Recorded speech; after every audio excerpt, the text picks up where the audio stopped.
everybody, and welcome back to another episode of The Male Perspective. I am your host, Lana Reid, and today, on this day, I have the pleasure of sitting down with a gentleman by the name of Matthew C. Horne.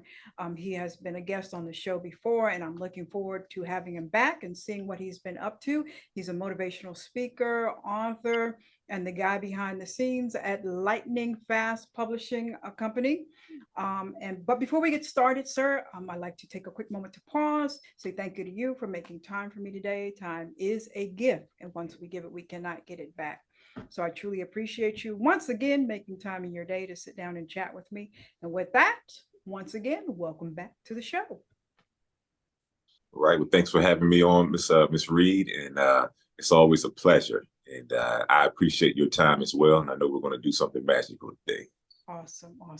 Well, last time we were together, we talked about relationships, and I kind of want to do that once again because it seems like this is a topic that we as a people cannot get right. And with that, this whole dating thing, this whole relationship thing, we've been doing this now as human beings for centuries upon centuries upon centuries. And we are still here in 2023 struggling with that. So as we open up talking today, because you are the relationship guy, why in 2023 is the dating space still so challenging in your opinion? That's a really good question. It's challenging because I believe people are unwilling to make concessions, meaning that people are delusional. And people, make a habit in this microwave society, this society where social media tells us that we can be anything and have anything in a matter of moments with no substantive effort to acquire those things. That's the society that we live in, even though the results do not match what we're being sold. So that's where the concession has to be made, is that this is what I have to do in order to get what I want. And maybe what I want is a little bit beyond my grasp. So let me be realistic of who's checking for me. Okay. Yeah. Okay, got you. Now, as we kind of dig a little deeper into dating in 2023, I kind of want to go through a couple of terms that I kind of constantly hear in today's dating world. And I'm very open and transparent about my age. I'm a Gen X woman. I'm 54. And I grew up, my grandmother and great aunties would say things, like, that Willie Earl, he's a good man. That's a good man. He's got a job down at the factory, and, he takes the boys fishing. He's a deacon of the church, but that Willie Earl, he is a good man. Now, fast forward to 2023, I hear things like, high value man. In your opinion, is there a difference? Are they the same thing? Or, what's the difference between what I used to hear my grandmother saying versus what the expectations today are of this high value concept? Oh, that's a very good observation. The good man focuses on the intangibles. Okay. Yeah, the high value focuses on the exterior. Okay. In the material world. The difference is that the substantive approach to finding a good man is what's going to allow you to find a better match, a long withstanding, a healthy man, someone who's proven himself over time because his intangibles, his character, his dignity, his morals, his ethics has created a certain outcome in his life that's visible. But you're taking value of the root that's responsible for the magnitude of the man that you see right in front of you. Okay, that's the first way. But the second way is to look at the material world. And, we have this term, this high value man. And this is, in Kevin Samuels' term, because he popularized it, even though it was out before he took it mainstream.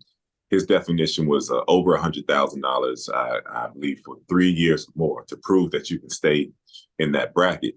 And I used to question that. But then one day he said something that made me totally sell out to the concept. He says, dignity, integrity, morals, and ethics is greater than the money. Okay. And typically, they're one and the same if you look at it this way. The man who values a high value man is a man who values himself highly.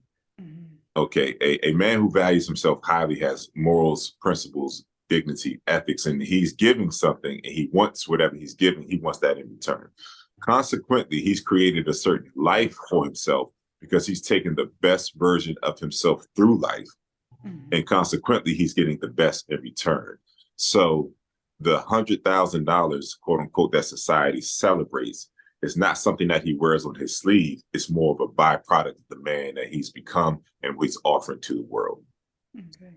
Now, with that, you definitely want to focus on the intangibles because those are the things that are going to dictate the quality of your relationship and ultimately the quality of your life.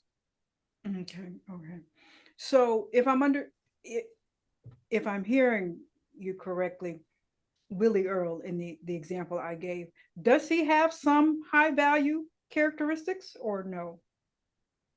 Yes, yes, because he has intangibles, and that's the thing about a high value man is that his dignity, his integrity, his Okay. morals, and his Okay. ethics are greater than any financial uh, outcomes that he has in his life. The thing about the material world is that it's fleeting, and you never want to base your identity or your desires in the material world because the nature of the world is that it can be here today and gone tomorrow. Gotcha. Now, the thing that is not fleeting is the character of the person. Okay. And that is what you can rely on, whether times are good or bad, financially, is that you're going to have a solid space to reside. Okay. And even if a man loses something, if he has the right morals and ethics and character, he never lost what he had in order to create it. So he'll recreate it and do it at a greater level. Okay. Just the last thing on that is you definitely want to be realistic, especially as a woman in this dating field and these high value men that are so celebrated. Look at the percentage of especially Black men who make that kind of money. True. You have to be real. True. And so what I believe, especially for Black women, if that man is self-sufficient, he has sovereignty over his life. I mean, he can pay his own bills. He's not asking you for anything. And he's been sustainably self-sufficient over a period of time. He's loving, he's caring, he shows up the right way. That is your match. Good points. Regardless of how successful you are as a Black woman. Gotcha. Good points. Well, that brings me to this viral video that we just saw recently pass around. Because I'm always curious about how we got to this place. But this woman who was saying that her first date, this guy was trying to take her to the Cheesecake Factory. I'm not sure if you okay. Yeah.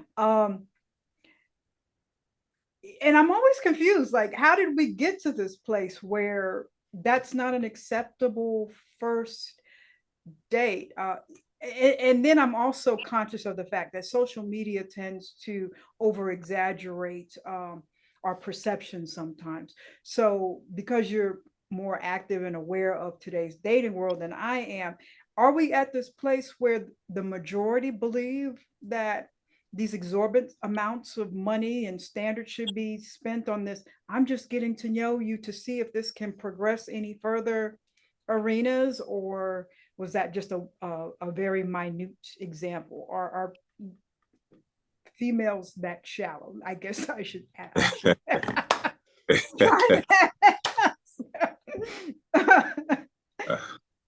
I mean, well, I don't know. I'm out the game, so I'm just really trying to, and I'm from another era, so getting a sandwich and going to the beach, that was cool with all the females in my day. So I mean, and you got to know the person to see if they had these intrinsic qualities that you're speaking of. So I'm just wondering, was that a small, minute scenario, or is that really on a wider scale? I guess I want to know. Yeah, it's on a wider scale. Oh wow. And Wow. I want to bring something to light in terms of things I talk about in my books, just statistics. You look at 72% of Black women at the time that I wrote my book, How to Be Appealing to Successful Black Men for Black Women. That was 3 years ago. And at the time, 72% of Black women were projected to ever get married. That's roughly 1 in 4. And that number was widely used by many people, men and women in the dating space, to validate, many belief systems and outcomes and whatever their philosophies were. these women who are saying that they want all of these exorbitant gifts, cash, prizes, and offerings, um, they're not really delusional. They're manipulative.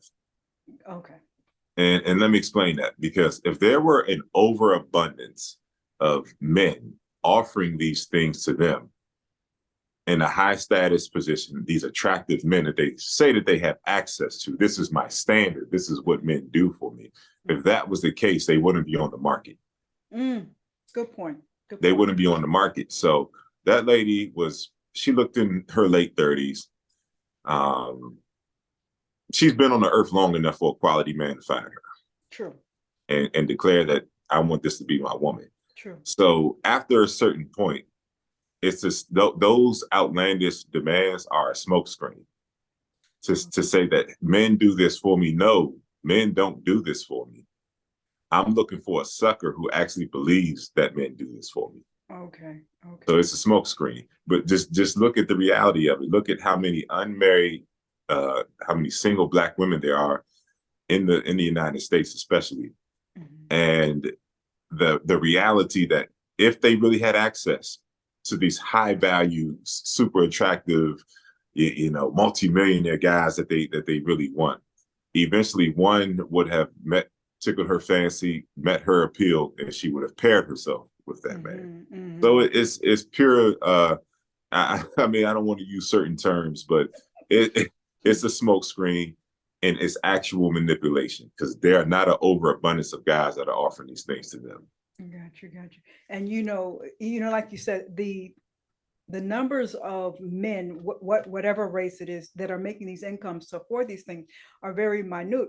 So I guess I go back to the Willie Earl. Are women overlooking like the trash man, or the guy who works as a forklift operator, or that is self-sufficient? I can afford, to take you to, I don't know, Jamaica, once a year, but I can't afford to take you to Ruth Chris once a month or whatever. Are women overlooking men with good qualities, that are, good husbands, good fathers, just good friends, just because they don't have a certain income bracket? Is that what it's all boiling down to? Yeah, that's a major part of why this segment of men are being overlooked. But what's not taken into account is that these men actually value themselves as well. Gotcha. Okay. So there's a movement amongst Black men called the Passport Bros. Oh yeah, I've heard of that. Yeah. Yeah, well, where there's a collective of Black men who are utterly frustrated with the just the ways and the condescending perspective and how Black women just treat them as if they're beneath them. So ultimately, the man inside of every man wants to be revered and wants to be respected. And so what they're doing is they're going to foreign lands in order to find women who give them the experience that they want to have. If this was not commonplace, then a collective of men who love Black women, who are attracted to Black women, who marry Black women at an 80% rate. 80% of all married Black men are married to Black women. True. These collective of men are just saying to hell with it. And they're getting passports, or they're just tuning themselves out and just removing themselves from the dating pool. It's bad. It's really bad.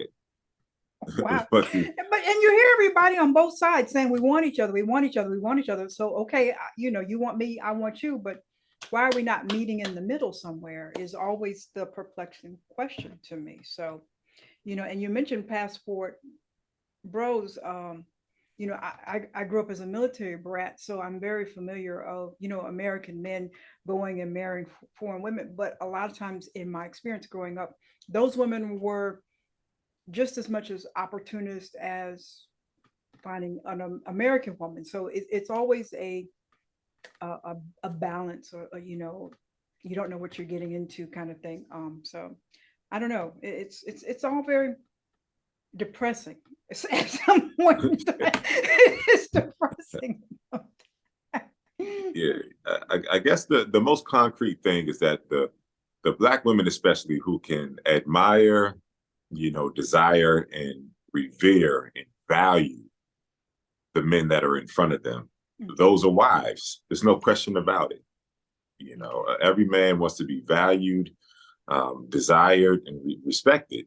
Mhm. And the disconnect is that in spite of Black women understanding that they have an epidemically dismal marriage forecast in actual statistic, instead of them accepting that and just saying, hey, let me find a man who's solid, who's treating me right, who has created something that I can trust in terms of his stability. Mhm. Instead of that, they go to the extremes that you were talking about. Say he has to be 6'3" or taller. He has to make this money. He has to do this, and the goalpost just keeps moving and moving. Mhm. It's it it's an inability to accept or to concede the reality of their circumstance, and that is the greatest thing that is keeping the divide. And couple that with a fertility window.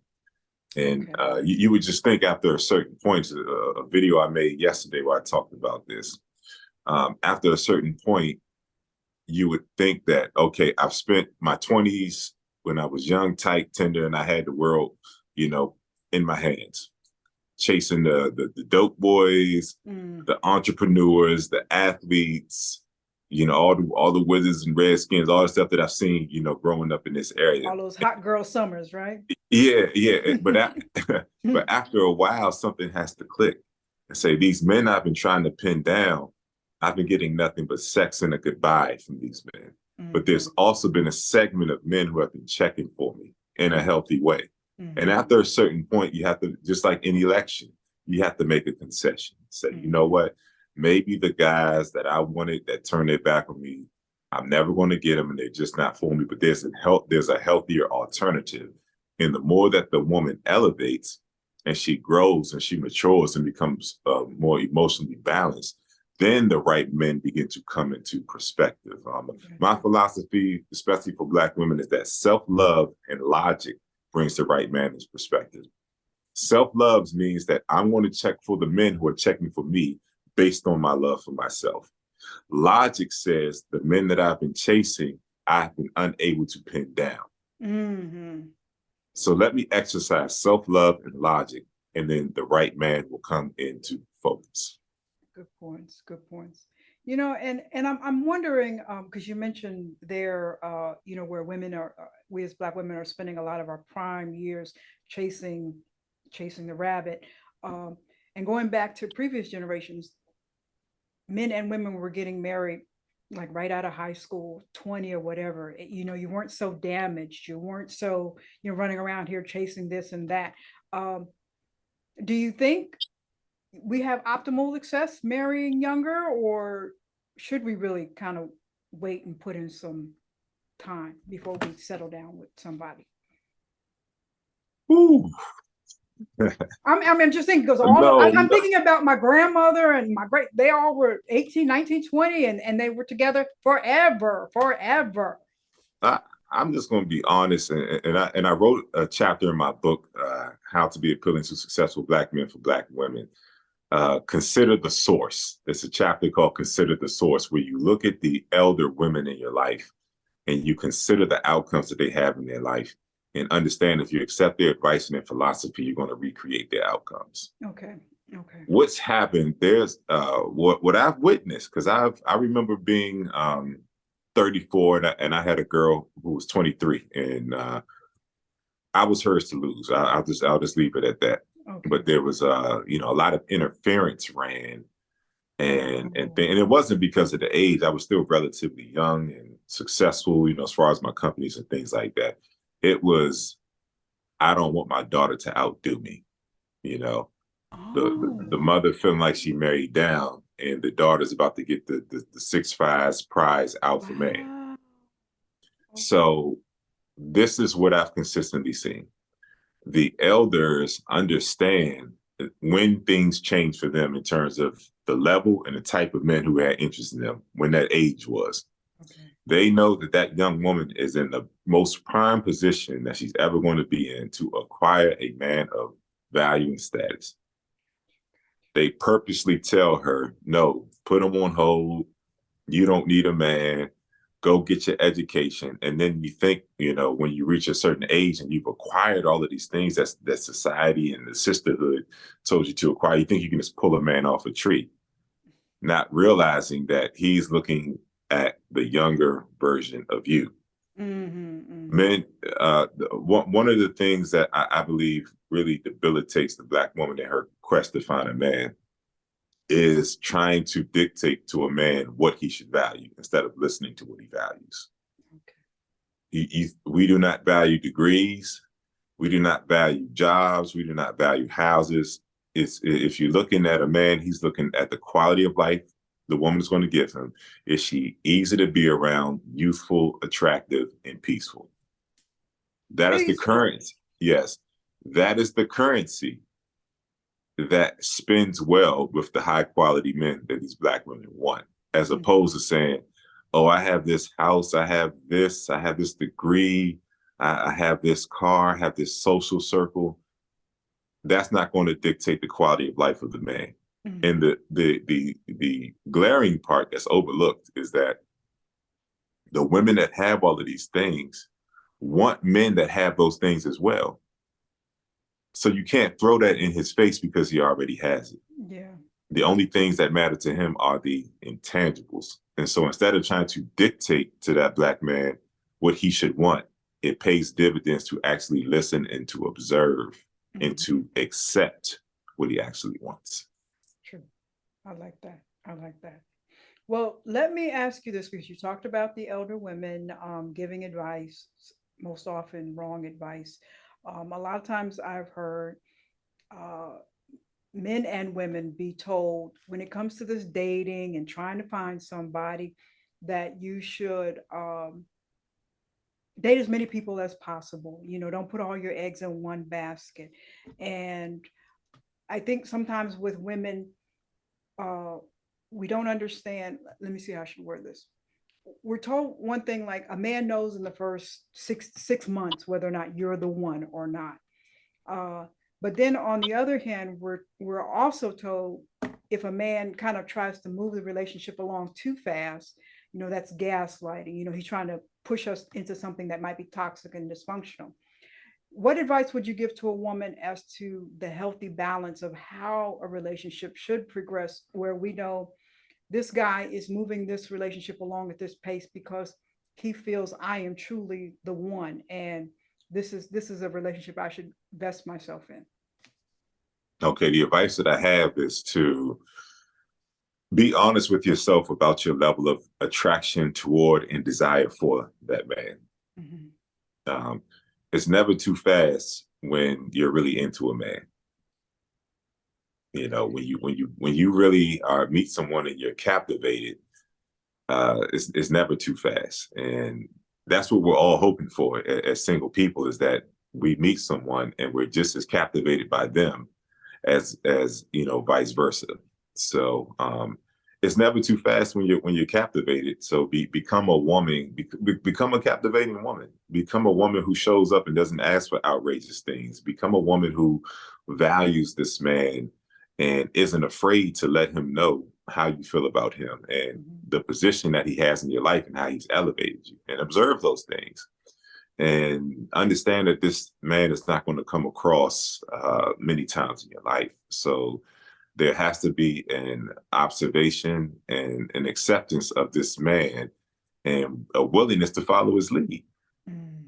If the man has been able to effectively lead himself and he's treating you the right way, then follow his lead. It's going to more than likely lead you to a good place. But also with that, um, in addition to just observing what's in front of you in terms of the man, has he been able to make a life for himself and he's treating you the right way? You want to reach a point of an elevated position in life as a man or a woman, because once you elevating just means that you've grown, you've matured, you've gotten to a place where you're not really making the same mistakes over and over again when it comes to dating, meaning each of your dating experiences are getting better, even if they don't work out. Mm-hmm. So when you elevate, then that means that you're at a higher vantage point and you can see more clearly and you can see more in depth and you can see in a better fashion. You can observe the person in a better fashion. So it's never on the other person. If a toxic man or woman slips through your space, it's not on them, it's on you. Mm-hmm. So you want to get to that elevated position so that you can call everything that surrounds that person exactly what it is. Because if you can tolerate, like you're talking about, the gaslighting and the toxicity and things like that, whatever we can tolerate, oftentimes we're not too far off from. Gotcha, gotcha. When toxicity is introduced, then if we're healthy, healed, and whole, then that toxicity is not going to be something that we can stomach. Mm-hmm, mm-hmm. But if you can tolerate it, then normally you're not too far off from it. You don't see anything wrong with it because deep down, you know that you move in the same similar fashion. So you're not going to get your breakthrough, regardless of time.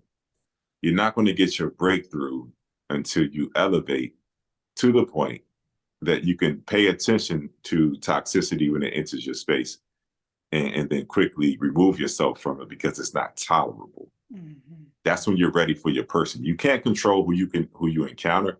You can't control where it's going to happen, but you can control becoming a match for the type of person that you want to be with. So it sounds like people have, on both sides of the fence, have to kind of go in their corners and do a lot of self work. And are people not doing that? They're just out here in the dating world without even, let me go sit in a corner and work on me, or I think I've worked on me, so let me get back out here and do this, or maybe I don't know what I want, or this is why we're seeing some of the trouble and the dysfunctional dynamics in dating is people are not really doing what you're saying, doing the self work. I believe that's the case because whatever we value, we're going to do the work to attain it. And I look at I look at, especially dealing with Black women in my latest book. I look at the value systems of Black women. Okay, a 16-year-old girl, not a woman, can realize that she's intelligent. Her family doesn't have the money to go to college. She can find her way to her guidance counselor to fill in those gaps. Mm-hmm. To say, how do I get in school? Mm-hmm. Okay, she can get to the university and obey the syllabus, not be disruptive, not be disrespectful, do everything that the university has to tell her in order to get a degree because she values a degree. Okay. She can go on the job hunt. Maybe she's not getting the callbacks that she wants. What's she going to do? She's going to go see a resume specialist. She's going to do everything that she has to do in terms of the work to make herself appealing to get the outcomes that she wants. Okay. The last thing, the holy grail, you get the house.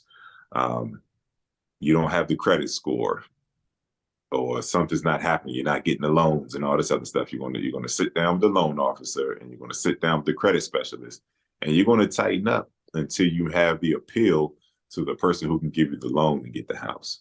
Good points. But when it comes to the Black man, magically, I don't want to put in no work. yeah, it's just about whatever people value. They're ultimately going to find a way to acquire. They just want them to come already prepackaged and ready to go and take whatever. Okay, I got you. Let me tell the sisters this. Because another thing that I hear a lot is and I don't believe this because I wouldn't be doing the work that I'm doing. But one of the things I hear sisters say all the time is the dating pool of Black men has pee in it. All right, it's just there ain't no good brothers out here. What do you say to that? Are they small in number? We're just they're hiding out in a corner somewhere. I know you talk about passport bros, but are the men just as toxic and dysfunctional as the larger pool of Black women are, or is that no?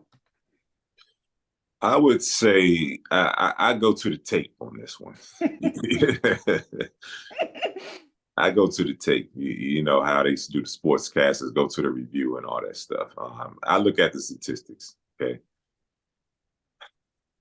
we have a bunch of kids everywhere. We aren't about anything. you're out earning us and all that other stuff. Let's just go to the statistics. Black men collectively have a slightly higher net worth than Black women. So that dispels the myth that we're not producing. Okay. 64% of Black males are in the middle class. Awesome. Awesome. There's your dating pool right there. Awesome. That's filled with urine. No, it's 64% of Black men are in the middle class, and then, Okay. well, 51% of us are single and childless. Okay. So we're not out here just spreading our seed everywhere and being reckless. And there's more of us that are single and don't have kids and actually do have kids. Okay. I'm sitting over here 40 years old, single and childless. And they look at you like you're crazy. Like, what's wrong? You never wanted to have any Haven't kids? found the right one. Haven't found the right one. Yeah, I mean, I know this is an archaic concept, but I actually want to be married if I have kids. That's usually my response. So, no, the dating. See, this is the thing. If you're not a match for the kind of man that you want, you can be an arm's length of him and not be able to touch him. It's not that these men don't exist, it's that they're looking through you. That's what it comes down to. Because there's plenty of young Black successful men who are out here getting married. And let's go back to the statistics. All right, it's not about your opinion or my opinion. Let's go to the statistics. 75% of Black men who make under $100,000 a year are married to Black women. 70% of married Black men who make under $100,000 a year are married to Black women. Awesome. 3 and 4. And then you have 85% of married Black men who make over $100,000 a year. Your more affluent Black men are married to Black women. So this disrupts, all of their philosophies and things like that. The more affluent the Black man is, the more he's checking for you. Okay. Awesome. And you combine that 85 and that 75, that's 80 right there. 80% of all married Black men are married to Black women. So we can throw all of this out the window. You're either going to become a match for the kind of man that you want, or you're going to just be on the sidelines talking stuff. I mean, it's no in between, because the marriage statistics are so dismal. It's at an epidemic proportion for Black women. Either you're going to listen to us in terms of what we're looking for. We're not looking for anything outrageous. Like Kevin Samuel said, fit, feminine, friendly, cooperative, non-combative, easy to be around. Like it's not crazy. Common sense stuff. Yeah, on a woman's side, he has to be 6'3". He has to make this money. He has to drive this car, like just outlandish type of things. Whereas we're looking for those simple intangibles, and either you accept it or you age out of the game. Yeah. I mean, from my perspective, the ask from the man's side is not much. I mean, it's just, what I grew up hearing. A man wants to come home. He wants to, have peace in his home. He wants his support system, his partner. I mean, all things that I thought women were ingrained with, but I don't know. Somewhere along the way, it shifted to, I'm just supposed to be some sort of designer showpiece on his arm and not provide anything else to, make this a long-term relationship. And I'm always confused as to how we got to this place, because I don't recall hearing those messages growing up, so it's very interesting to see how things are playing out to me today. I feel very antiquated. I will say that. I don't. Yeah. Well, yeah, to speak to that, I saw something yesterday that brings light to what you just said. I was watching a video and they were talking about Harvey. Okay, now check this out.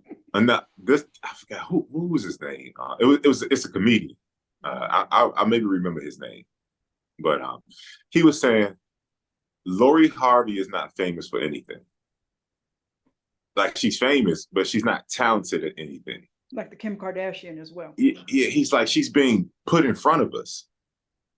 Who's putting her in front of us? Yeah, the media and all of that stuff. Yeah, and so now to bring an answer to your question, we're looking at a larger agenda at this point. I talk about it in my book as well. But Harvey is not particularly talented at anything. She takes these high-profile men and pretty much just dogs them and breaks up with them, Mm-hmm. and no rhyme or reason, just discards them, Mm-hmm. and then goes out and tells Black women that they're the prize, and they can essentially just get catered to, not take into consideration whatever that man wants. And then we have the Glorrillas, we have the Megan Thee Stallions, and you just start thinking this, What's going on here? yeah, this ideology of the Black man is nothing. You can treat him any kind of way. Even back in the day, I don't want no scrubs and all this stuff. It's like if Black men talk this way about Black women, they would be canceled. If Will said and did the things towards Jada that she's doing to him, he would be canceled. True. So you begin, a picture begins to come into the frame, and you understand that there's a larger agenda that's trying to keep us apart. Mm-hmm. This agenda was enacted back when we had Martin Luther King and Malcolm X. Okay. After the government assassinated both of these individuals, they then brought the drugs and the guns into the community. True. Okay. They said, Black woman will take care of you as long as there's no Black male presence in the house. Yeah. So that's when that's when the marriage rate begins to decline right there. Back in the 60s, yeah. Yeah, they don't want us together because the next Martin and Malcolm is more likely to come out of that two-parent household, where that man is at the head of his household, and any philosophy that's meant to compromise or break up his family has to go through him because he's standing at the head of the door. True. So they removed him and then took the woman in a vulnerable state and indoctrinated her with the doctrine that she's better than the Black man. Even in the corporate space, she's going to elevate. There's more Black women than Black men in corporate America. Mm-hmm. She's going to elevate higher and faster than that Black man, so that the larger agenda puts a message in her mind that you can't look to him for strength. Mm-hmm. Take it back to the plantation, and I'll leave it right there. Okay, that's true. I talk about this in my book. Okay, in the prime of my life, 6'5", still relatively well built, athletic, and all that good stuff. Okay, if a slave master would have gotten me, especially like a little bit younger than what I am now, brings me back to the plantation, and then the people begin to whisper, like, oh man, because the height and it's leadership quality and put together. Mm-hmm. So they begin to whisper like, oh man, he might get us out of here. And then the slave master catches wind of that. What does he do? Everybody gather around. Mm-hmm. Beats me to the point of near death. He can't kill me. Break you down. He can't kill me because he needs me to produce and to reproduce more like me. Beats me to the point of near death. And then on top of that, he will sodomize me in front of everyone, so that Black woman never, ever gets an inclination that she can look to me for strength. That's right. That's right. So it's not something that started today. This is a continuum, an acceleration of what they've been doing since the beginning. And to speak to that, and this agenda that's being pushed, we're overlooking, even if you would just want to look in the celebrity space, we're overlooking the examples, like Denzel Washington and Paulette, who've been together forever. We'd rather not pay attention to them, but just give Lori Harvey all of this space and as the ideal, like, I want to be like her, and she's telling me that I'm the prize. But you have Paulette saying, I took the bullet a lot of times so Denzel could go out there and be the man for the family. And I stayed at home. And yeah, I knew, I think she said, yeah, I knew the ladies were in his face, but I knew he was coming home to me and I was making his home a peaceful home. I was raising our kids and stuff like that. I think we overlook these examples to favor these toxic and dysfunctional, and it's all part of this agenda, as you were saying. So yeah, we're so susceptible as Black people to chasing the carrot that's in front of us. How do we turn the car around? I mean, how do we get more of us on board?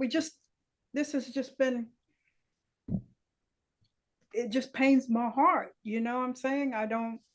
What do we got to do, Mr. Dating Coach, to get us all on the same page? Because it's clear, and I said this earlier, it's clear we want to love each other, but we gotta find some way. We're at a point now where the only thing that you can do is become a version of yourself that's a match for what you want. That's all you can do, because when you two meet, now you're going to be recognizable to one another. Mm-hmm. It doesn't matter the chaos and the delusion and the nonsense that goes on around us. It matters if you are a match for the type of person that you want to be with, because you're going to be recognizable to that person. So it's not about waiting for them and hopefully you can get yourself together. It's about valuing that enough, just like you value everything else, to jump ahead of it. Mm-hmm.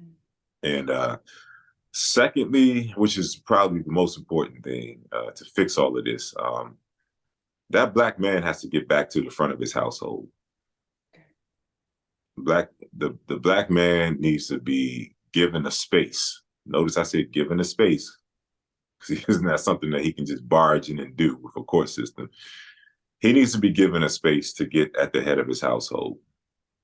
Mm-hmm. And we need to start looking at the quality of people that we're reproducing with. We need to start looking at the quality of people that we're reproducing with. Mm-hmm. I believe there's very few surprises in life. You know, if a person is toxic, they're not a good person. Those characteristics are on display very early on. We need to stop calling blue black and black blue. Amen. Yep. We need to call it exactly what it is when we see it, and be such an elevated version of ourselves that it doesn't rest well in our spirit and we depart from it. Mm-hmm. Mm-hmm. We need to become better people so we can make better choices. And that's ultimately going to be the answer. The elevated stance is the most clearest position that you can take in terms of choosing the right person, because you can see more. That's why the Secret Service protects the president from the rooftop. Mm-hmm. Because if you're among them, there's certain things you're going to miss. But if you're elevated and you're above them, there's everything everything you need to see, you'll see it. So that's my answer. Ultimately, elevate and become a better person and make better choices. Great, great. It reminds me, I remember when my late husband and we were dating, and before he proposed to me, he was like, I need to go and I need to see your family, both sides. I need to see where you're coming from. I need to see, what the mother of my child, what background she has. He was really kind of, trying to, put it all together. And before he said, okay, this is a woman that I want to spend the rest of my life with, this is a woman I want to, make a family with, and I think people are out here just haphazardly not understanding the long-term consequences. Like you said, we're just out here making babies, not understanding that this person is connected with you for life. And then if that doesn't work, now we're trying to blend 32 different personalities together because you've got this parent with these children, and it only complicates it. And then you've got the matter of financial resources. It's really hard to build generational wealth and a future for Black families if you've got to spread a little bit here, a little bit here, a little bit here, a little bit here. So it really takes, like you said, elevating yourself, just kind of understanding who you are. And I think this is both sides, understanding who you are before you establish these relationships with people and try to have marriage and something. So I don't know. I'm hopeful. I'm hopeful. Yeah. I love my folks. I love to see Black love. I love to see us getting it right, but and then that might just be the agenda, just continuously telling us, like you said, you pointed out some statistics, but if you're listening to social media, whatever, they're telling us that it's not working for us. But according to what you're saying, brothers out here getting married and happily at it. So we're gonna get it right. We're gonna get it right, Mr. Horne. We're gonna get it right. Yeah, we're gonna get it right. We're gonna stay in the fight to perpetuate the movement of getting it right. You know what I'm saying? We gonna get it right. Well, before I get out of here, I want to ask you, because you have your publishing company. I don't think we talked about this last time. So give me a quick rundown on that, and what type of authors do you work with? So in case somebody might want to reach out and say, hey, I need some help with my book. Okay, I own Lightning Fast Book Publishing. The website is lfbookpublishing.com. I work with any type of author. You remain independent, you retain the rights to your work. And essentially, we publish the books in 3 weeks. And my philosophy is if you believe in it, I believe in it. It's not a bunch of unnecessary reviews. We publish all genres, anything from children's books to biographies. We've even done some curriculum. So whatever you've done, fiction, nonfiction, biographical, motivational, inspirational, whatever your slant is, Okay. we'll publish it, and then I will show you how to write it if it's still in the concept stage. And then when you're done, we publish it in 3 weeks. Global distribution, build the website, ISBNs, barcodes, or write the back cover for your book, ebooks, everything that you possibly need. All you have to do is write it, and we're here for you. Once again, that's Lightning Fast Book Publishing, lfbookpublishing.com. And we will be seeing some more relationship books from you coming out soon. I know there's 2, right? Yeah, we have to have them right here, of course. I have How to Get Beautiful Women and Everything Else You Want from Life. Okay. Then we have my latest, How to Be Appealing to Successful Black Men for Black Women. They're both available at www.matthewchorne.com. I do have something cooking up, but I've been sort of sitting on those for a little while now. So I do have something more cooking up for you. Okay. Yeah, I was talking to a little youngster, and he was saying how it was so hard for him to, when he was out and about in real life, to approach a woman and just say hello because he's got social anxiety. And, that's another new, like I said, me being in the age bracket that I am, having so many men just be fearful of the in-person engagement is a new thing for me as well, because it was nothing for a guy to be, whether or not he got shot down or not, it was nothing for guys to make the approach, and if he nailed it or not. So it's a different space we're in. It is. And if there's any men in the Washington, D.C. area or beyond, I do offer dating coaching, and I'll take you out in the field.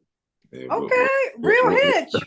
We'll get over your anxiety. I'll get your wardrobe right. It's very hands-on.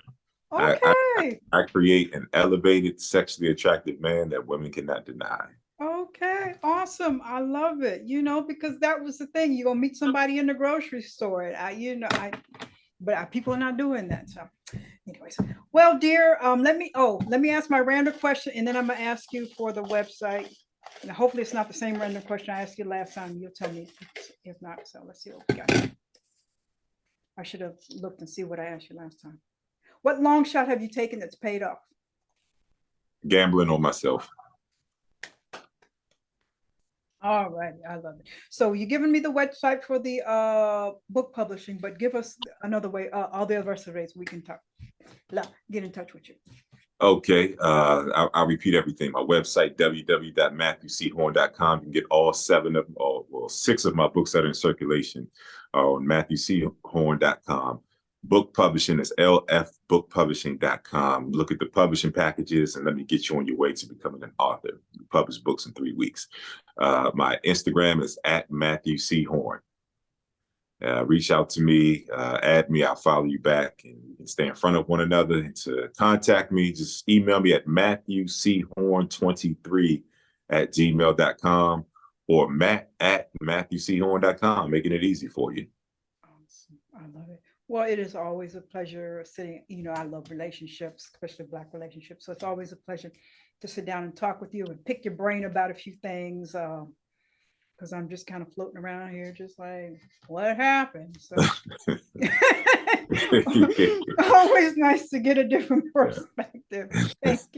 Thank you, dear, for your time, and keep on doing your thing out here, connecting us with each other, and hopefully getting some of these brothers to stay here, not going over there with the passport brothers, and so thank you for all you do, sir. Yes, yes. Thank you as well. I've enjoyed myself, and this is it's a recurring thing. This is a great. We make the magic happen every time we get together. So, um, hey, whenever you want me back, let's do it again. So, Awesome. I love it. Well, that is all for this week's episode of The Male Perspective. I am your host, Lana Reid, and I will see everybody next time.